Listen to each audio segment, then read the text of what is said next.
Welcome back to my channel. So today I wanted to talk about something that a lot of people, myself included, deal with on a regular basis, and that is severe insomnia. And I have put together some of these tips basically to show you what has worked for me, and hopefully they'll help you as well, because insomnia is one of the hardest things I have ever dealt with, and it affects every single part of your life. So I put together these tips and I hope they're really helpful.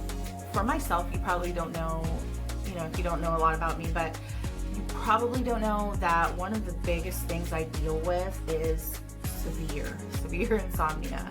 And I'm talking about insomnia so bad that I don't fall asleep. Well, I do now, but I didn't fall asleep until the sun came up.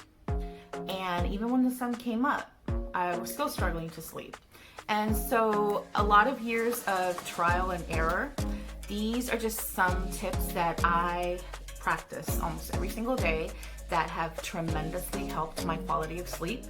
You know how miserable it is when you don't get a good night's sleep, and when that happens night after night after night, it's kind of like a domino effect into every other aspect of your life. Like when you don't get a good night's sleep, you don't feel well, you don't perform your best, you can't focus. It's just like a domino effect. So some of the tips that I am going to mention are just sincerely things that have really helped me, and I hope they can help you too to get a good night's sleep. So the first thing is to create a relaxing routine before bedtime. So for example, kind of like try to do, a routine doesn't have to be a bunch of things that you do, just something that you do consistently every single night that helps you look forward to relaxing and putting your body in a relaxed mode and falling asleep easier. It really does help. The one thing that I do every single night once it starts getting dark out is I turn my twinkle lights on. I love lights and like a warm ambience, so I like to turn my twinkle lights in my room, and I turn the bright lights off, and then I turn my candles on. I always have a good smelling candle in my room. Other than that, I also, if I'm not burning a candle, I am using aromatherapy. So like essential oils, the one that I like to use a lot is lavender, and I use an essential oil diffuser. But usually I put that right before I go to sleep because I can leave that one on all night versus a candle. I don't like to leave it on all night. So the diffuser, I will put it on with the lavender oil and just leave that on like close to me where I can smell the lavender, and it just calms me down. It just provides like a really relaxing atmosphere. The next thing I like to do is I blast my AC. If you're like me, if you're hot and you get hot, I can't fall asleep if I feel hot. So I have my AC usually like at 68 or 69, and I can't have it on auto because every time it stops, I can't sleep. So, it sucks for my electric bill and my finances, but at night only, I like to leave my AC on and 68, only because the continuous cold in the room is what helps me really like fall asleep and relax. On top of that, you might not be as drastic as me, but on top of that, I also have to I use my fan, and I put my fan like almost direct. It's a little small, one of those like desk fans, but I have it right next to me where I can feel it blowing towards my face, and just like the white noise and the cold air really helps me fall asleep.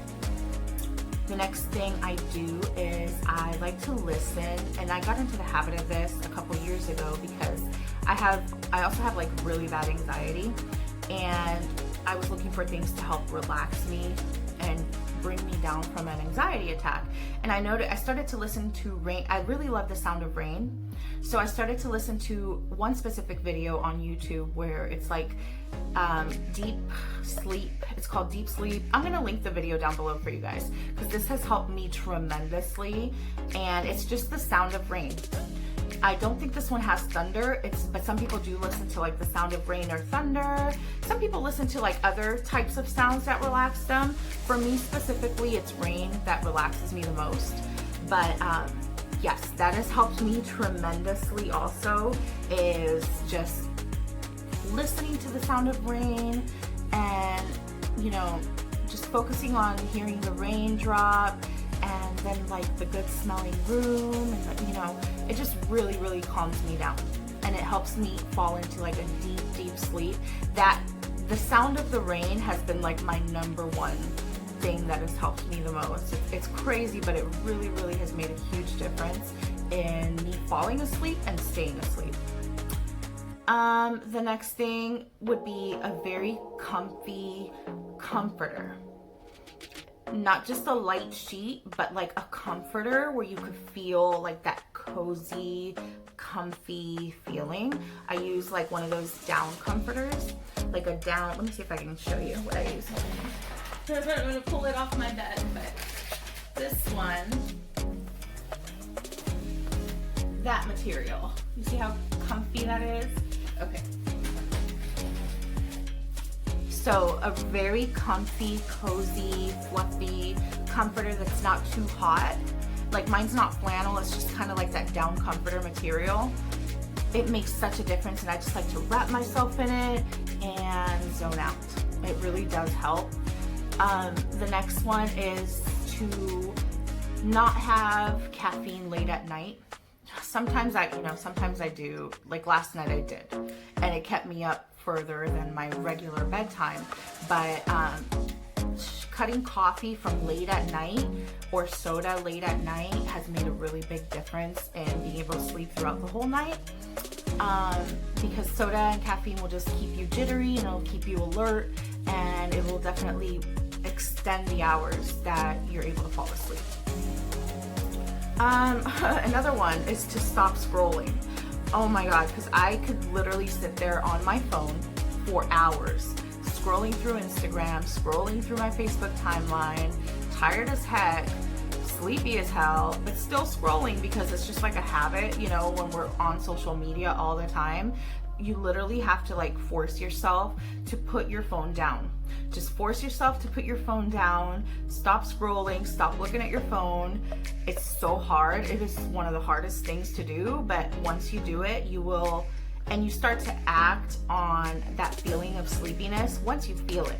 So let's say it's like 9 or 10 at night and you start feeling that tired feeling. Instead of prolonging it, you act on it, go to bed. And it really does help to fall asleep faster. But definitely stop scrolling, put the phone away, put that phone on silent if you have to, stop your notifications, just put the phone away. Because I could stay on my phone all night. And that's one of the biggest problems that I was having, is I was always on my phone. I would stay on my phone till like 6 in the morning, losing sleep. And it's so, so, so bad for you. So that's another tip. Another one is to focus on deep breathing, belly breathing instead of breathing from your chest. And this is something that I learned through like working on my anxiety also, but that's going to be another video that has been requested. But deep breathing, learning how to breathe slowly and how to really be mindful of your breathing, and make sure that when you take a deep breath, you're filling your abdomen, your belly with air, not your chest. Because that's kind of like when you're breathing shortly through your chest, it ends up being more like a hyperventilation, and that'll keep you more alert and, you know, anxious. So when you learn how to breathe deeply through your belly, it promotes relaxation, and it really, really makes a difference in helping you fall asleep.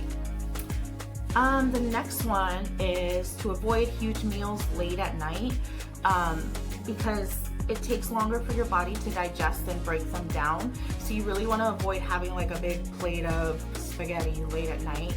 If you're gonna eat, just like eat earlier in the day. I wouldn't have anything too heavy at night, because then if you're trying to fall asleep but your body is still, your stomach is digesting, it's really hard to. So you want to avoid that. And also, like, for those of you who have suffered from like reflux, if you eat late at night, it tends to make your reflux worse. I have like acid reflux, so it makes your acid reflux a lot worse when you eat late at night and you're laying flat. So that's a big issue that you want to avoid. The next one is to try to fall asleep and wake up around the same time every day so that your body begins to expect it. This has been huge for me. So now I've been getting, as my body has begun to expect falling asleep around like anywhere from like 9 to 11 p.m. And I kid you not, I had the worst insomnia ever that you could ever imagine. I would not fall asleep until the sun came up, which was like 6:37 a.m. And I forced myself to do that, to switch my schedule, not only for my health, but also because I had to get up early in the morning to take my son to school now. So I was like, I have to get my schedule together. And it really has made a huge difference for me, is to try to get up. And now even on the weekends, this whole weekend I've been up like at 7 in the morning, and I'm like, what the hell am I doing up so early? But it's actually because my body is getting used to, okay, we're falling asleep around 10, 11, and we're getting up around 7. And it's made such a huge difference in not only how I feel physically, but it's also making a huge difference in my level of productivity. And I get so much more done because I've been able to implement these specific things that I'm mentioning and just create a routine every single night and every single day. So I am getting so much more work done. If you've noticed my channel, I've gotten a lot more YouTube videos done, and I'm just being more creative. And it's all because my sleep has gotten so much better. So I hope these tips can help you guys. As much as they help me, they really do. And if you have any extra tips, make sure to leave them in the comments below to help other people. But I will also link my oil diffuser down below, and maybe the comforter, so you guys can just get an idea of the things I use to relax myself and what essential oils are good. But I really do hope that these tips can help you, because I know how miserable of a time insomnia is and not being able to get a good night's sleep, and it's so important. So anyways, thank you guys so much for watching. If you want to see more videos like this, make sure to comment down below, and thank you for watching.